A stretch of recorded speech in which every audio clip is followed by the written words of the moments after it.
Hello, I'm Dr. Ryan Foster, a medical professional dedicated to delivering evidence-based care and supporting patients in achieving better health and long-term well-being. Good morning, and let me say something that might completely change how you think about aging alone. Because what I'm about to share with you is not what your doctor probably told you at your last checkup, and it's certainly not what the mainstream health industry wants you to know. If you are a man over the age of 60 living on your own, or if you love someone who is, then the next several minutes could genuinely change the trajectory of the rest of your life. Here's the shocking truth. According to a landmark study published by the National Institute on Aging, men over 65 who live alone face a 45% higher risk of accelerated physical and cognitive decline. But here's the part that same study found that almost nobody talks about. The men in that group who adopted 5 specific lifestyle practices didn't just close that gap, they actually outperformed married men their age on nearly every major health metric: strength, memory, cardiovascular endurance, emotional resilience, every single one. And today I'm going to walk you through exactly what those 5 practices are, ranked from surprisingly helpful all the way up to what I consider the single most powerful thing an older man living alone can do for his health. Now, I do want to tease one thing before we get into our countdown, because I don't want you to click away before we get to number 1. Number 1 on this list is something that almost every senior man is currently doing wrong. Not because he's careless, but because he was given outdated advice, possibly by a well-meaning physician, possibly decades ago, and fixing it could add functional, independent, high-quality years to your life. So stay with me all the way to the end. Before we dive in, I want to ask you something directly, and I genuinely mean this. I read every single comment on this channel. Drop your age in the comments right now and tell me, do you currently live alone, or are you watching this for someone you care about? I want to know who's in this room with me today, because this content is made for you specifically, and your story matters to this community. I'm Dr. Ryan Foster, and I've spent over 2 decades working with older adults in clinical and surgical settings. I've seen what decline looks like up close, and more importantly, I've seen what thriving looks like, and I want that for every man watching this. Let's get into our countdown. Coming in at number 5, and this one surprises almost every patient I share it with, the profound and measurable impact of morning sunlight exposure on the aging male body.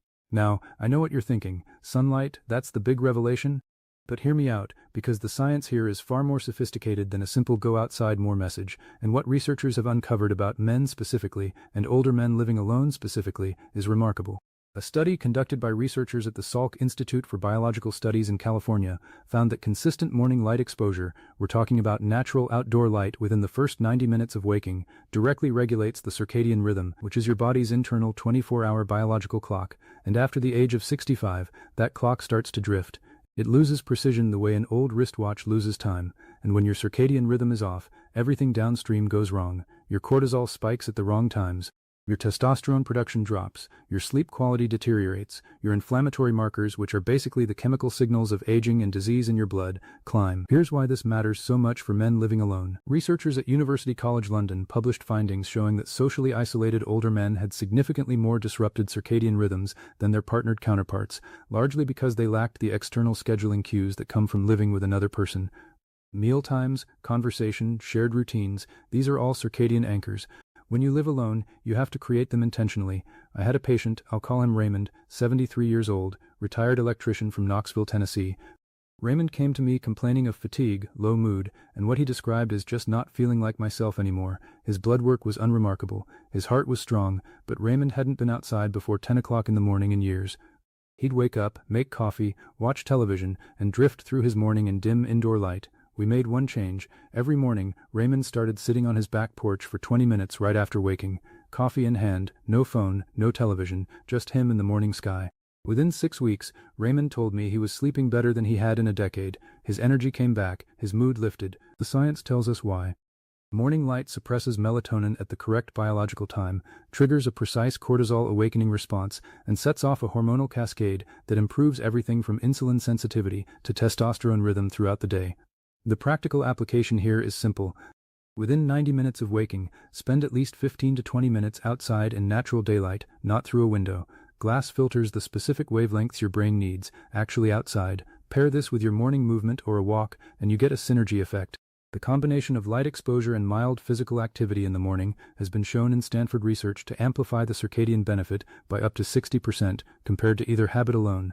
Moving now to number 4 on our countdown. And this one lands at the intersection of nutrition and something called anabolic resistance, a term I want to explain because it is absolutely central to why older men living alone often struggle with muscle and energy in ways they can't quite explain. Anabolic resistance is simply this. After about the age of 65, your muscles become less responsive to protein. Think of it like a door that used to swing open easily when protein knocked, and now that door is stiff, partially stuck. You can eat the same amount of protein you always did and get significantly less muscle-building benefit from it. Research from the University of Texas Medical Branch found that men over 70 require up to 50% more dietary protein per meal to stimulate the same degree of muscle protein synthesis as a 30-year-old man eating the same meal, 50% more. And the tragedy is that most older men are actually eating less protein than they did when they were younger, not more, because appetite often decreases with age, social eating declines, and cooking for one can feel like too much effort. This is where men living alone are at a particular disadvantage. Studies have shown that older men living alone consume on average 31% less protein daily than men living with a partner or family. And this protein gap is one of the primary drivers of sarcopenia, which is the medical term for age-related muscle loss, a condition that affects an estimated 45% of men over 80 and is directly linked to falls, fractures, loss of independence, and cognitive decline. I want to tell you about George, 78, a former high school football coach from Baton Rouge, Louisiana.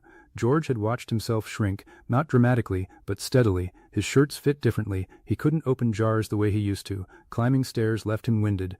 George thought this was just aging. It wasn't, it was preventable. We restructured his eating pattern around one principle: distribute protein across all 3 meals rather than eating most of it at dinner.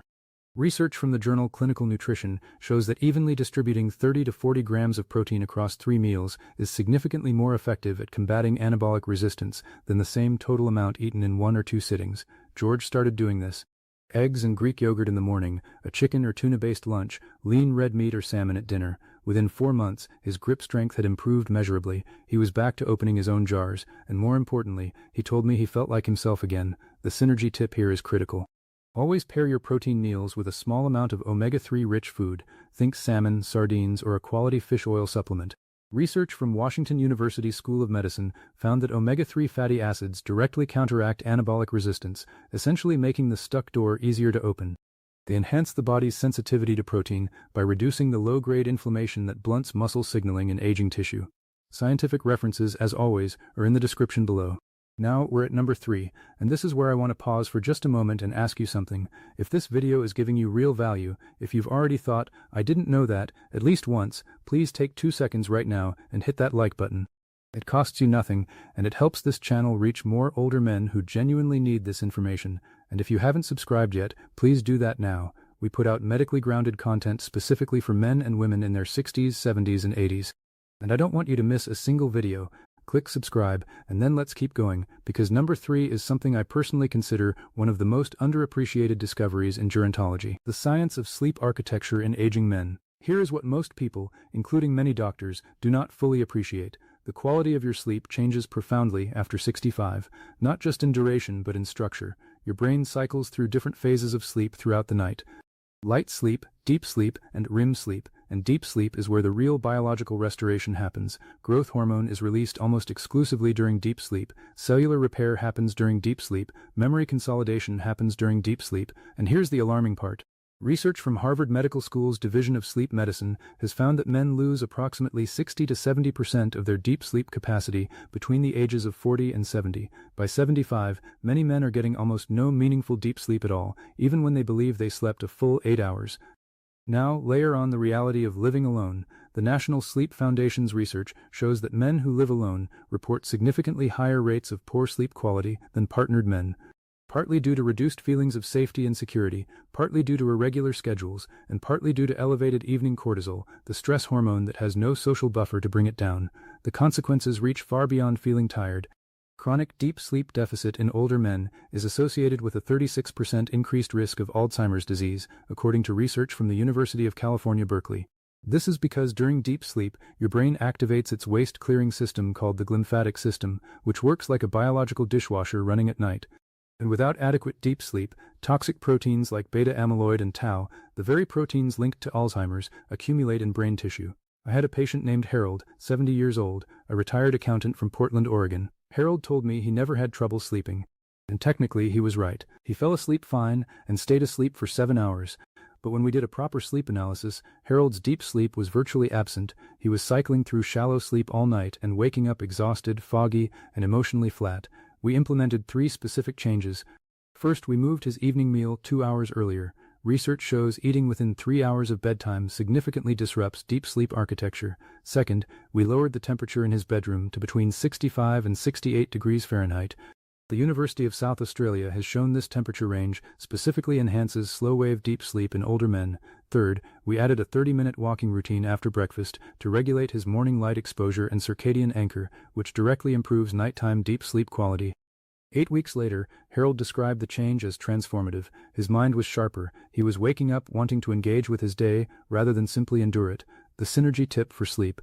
Magnesium glycinate, taken about 45 minutes before bed, in a dose of 300 to 400 milligrams, has been shown in clinical research to significantly improve both sleep onset and deep sleep duration in older adults. It works by activating the parasympathetic nervous system. Think of it as flipping the switch from alert and stressed to safe and ready to restore. Pair that with consistent sleep and wake times, even on weekends, and the compounding benefit is substantial. We are now at number 2, and I want to remind you that I promised this one early, because this is the fact that almost every older man is getting wrong, and the consequences are serious. Number 2 is about strength training, but not the way you're thinking about it, and specifically about a phenomenon called fast-twitch muscle fiber loss that almost no mainstream health content addresses for men over 65. Here is the fundamental science. Your muscles contain 2 main categories of fibers. Slow-twitch fibers handle endurance activities, walking, standing, maintaining posture. Fast-twitch fibers handle speed, power, and the kind of explosive strength you need to catch yourself if you trip, to get up off the floor if you fall, to carry groceries, to lift a grandchild. And here is the devastating biological fact that your doctor almost certainly has not discussed with you. After age 60, men lose fast-twitch muscle fibers at a rate approximately 3 times faster than slow-twitch fibers. Research from the Karolinska Institute in Sweden found that by age 75, some men have lost up to 40% of their fast-twitch fiber population entirely. These fibers don't just weaken, they disappear. This is why falls become so dangerous for older men. It's not just a balance problem, it's a reflexive power problem. When you start to trip, it's your fast-twitch fibers that fire in milliseconds to correct your position. If those fibers are largely gone, the correction simply doesn't happen fast enough. The standard advice, walk more, stay active, addresses slow-twitch fibers beautifully, but does almost nothing for fast-twitch fiber preservation. What does work, according to research from McMaster University in Ontario, published in the Journal of Applied Physiology, is resistance training that incorporates what researchers call intentional speed of movement, meaning you lift or push with deliberate force and intention, even if the actual weight you're using is modest. The brain-muscle signal involved in this type of training specifically recruits and preserves fast-twitch fibers in a way that slow, casual movement simply cannot replicate. Let me tell you about Walter, 69 years old, retired military officer from Colorado Springs, Colorado. Walter was fit by most standards. He walked 4 miles a day every single day without fail, but Walter had a fall, just tripping on a slightly uneven sidewalk, and it frightened him deeply. He came to see me. Walter's cardiovascular fitness was excellent. His fast-twitch fiber function was not. We added 2 sessions per week of bodyweight resistance training, not heavy lifting, not anything extreme, but focused on movements done with deliberate speed and intention. Squats where he stood up fast, step-ups onto a low box, wall push-offs. Within 3 months, Walter's reactive balance, tested in my office with a simple perturbation test, had improved by a clinically significant margin. He told me that he felt planted in a way he hadn't in years, like the ground was on his side again. The practical prescription here is 2 resistance training sessions per week minimum, not 5, not 7. 2 is sufficient when done correctly. Focus on compound movements that involve multiple joints, squat patterns, push patterns, pull patterns. Perform the effort phase, the standing up, the pushing, the lifting, with deliberate speed and intent, and pair this with your protein strategy from number 4. Research has shown that consuming 30 to 40 grams of high-quality protein within 2 hours after resistance training specifically amplifies muscle fiber repair and preservation in men over 65 compared to any other timing window. These 2 habits are your most powerful biological pairing. And now, number 1. The single most surprising, most impactful, most scientifically validated truth about older men living alone, and the one that almost nobody in mainstream medicine is talking about with the urgency it deserves. Number 1 is the biology of social connection, and specifically the devastating and measurable physical damage that chronic loneliness inflicts on the aging male body at the cellular level. I want to be clear, this is not a conversation about emotions. This is not me telling you to feel less lonely as a matter of mood management. This is hard, quantifiable cellular biology, and it is among the most striking research in all of modern gerontology. A landmark meta-analysis published in the journal PLOS Medicine, drawing from data involving over 3 million participants across multiple countries, found that social isolation and loneliness increased the risk of early mortality by 26%, an effect size comparable to smoking 15 cigarettes a day. 15 cigarettes every single day. That is what chronic loneliness does to the aging body. But the mechanism is what I really want you to understand, because once you understand the biology, you understand why this is number one on our list and why the solution is urgent and specific. When the brain of an older man living alone perceives chronic isolation, it triggers a gene expression pattern that researchers at the University of Chicago, led by neuroscientist Dr. John Cacioppo, identified as the loneliness transcript. That phrase simply means loneliness actually changes which of your genes are switched on and off. It upregulates, or turns up, genes associated with inflammation and immune system overactivation, and it downregulates genes associated with antiviral defense and tissue repair. Think of it this way. Loneliness tells your body's genetic control room to prepare for threat and injury rather than maintenance and growth. Your body shifts from a state of restoration to a state of defense, and it stays there chronically, burning resources and accelerating the aging process at the cellular level. Specifically, loneliness has been shown to accelerate telomere shortening. Telomeres are the protective caps on the ends of your DNA strands, like the plastic tips on shoelaces, and their length is one of the most reliable biological markers of cellular aging. Research from Brigham Young University found that lonely older men showed telomere shortening equivalent to an additional 5 to 8 years of biological aging compared to socially connected men of the same chronological age. 5 to 8 extra years of cellular aging. That is what isolation costs you at the level of your DNA. And here is where men living alone face a unique and compounding challenge. Research from the University of Michigan's Institute for Social Research found that older men, unlike older women, tend to have dramatically fewer social connections after retirement and spousal loss. Because men historically relied on their partners as their primary social architects, women tend to maintain broader friendship networks independently. Men, in study after study, report their wives as their sole confidant. When that relationship ends through death, divorce, or distance, many men find themselves in a form of social poverty that they don't even have the vocabulary to describe or seek help for. I want to tell you about a patient named Thomas, 77 years old, a former engineer from Cincinnati, Ohio. Thomas lost his wife 4 years before I met him. His children lived in different states. He was sharp, self-sufficient, and proud of his independence, but Thomas had also been averaging fewer than 2 meaningful social interactions per week for over 3 years. His inflammatory markers, specifically his interleukin-6 levels, a chemical signal of chronic inflammation in the blood, were elevated in a range typically seen in men a decade older. His sleep was poor, his appetite was diminished, he'd lost 11 pounds without trying. He told me he was fine. He was not fine. We didn't put Thomas on medication. We prescribed social contact the way we would prescribe any other medicine, with specificity and intention. Thomas joined a weekly group at a local hardware store that ran a free woodworking clinic for retirees. Not because woodworking was the point, connection was the point.